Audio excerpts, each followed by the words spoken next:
Hey, Casimir, tell me, would you say that zero is a number?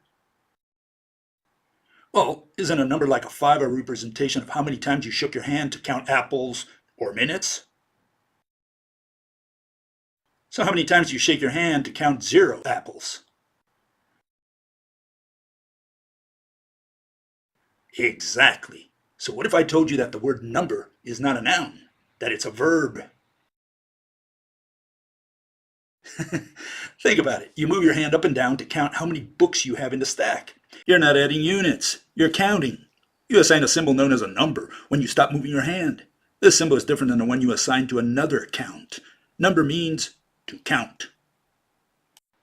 Under this definition, 0 clearly doesn't qualify as a number because it symbolizes a non-count.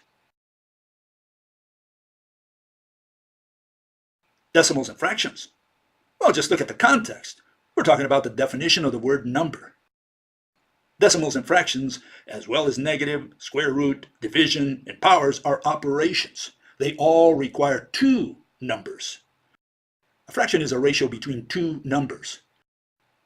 A decimal is just another form of a fraction. A negative number implies a tacit companion from which the amount is subtracted. Otherwise, the negative sign is meaningless.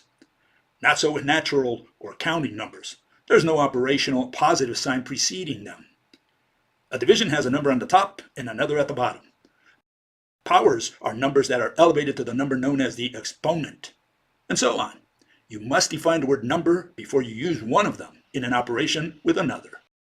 Therefore, famous so-called numbers, such as pi, Euler's natural log e, or the gravitational constant g, do not meet the definition of the word number, because they either are operations requiring two numbers or are accompanied by units. Infinity. It's also not a number. Infinity simply means that you haven't stopped counting. We'll have a total number of shakes when you do. A number is the symbol you use to represent that last movement of your hand.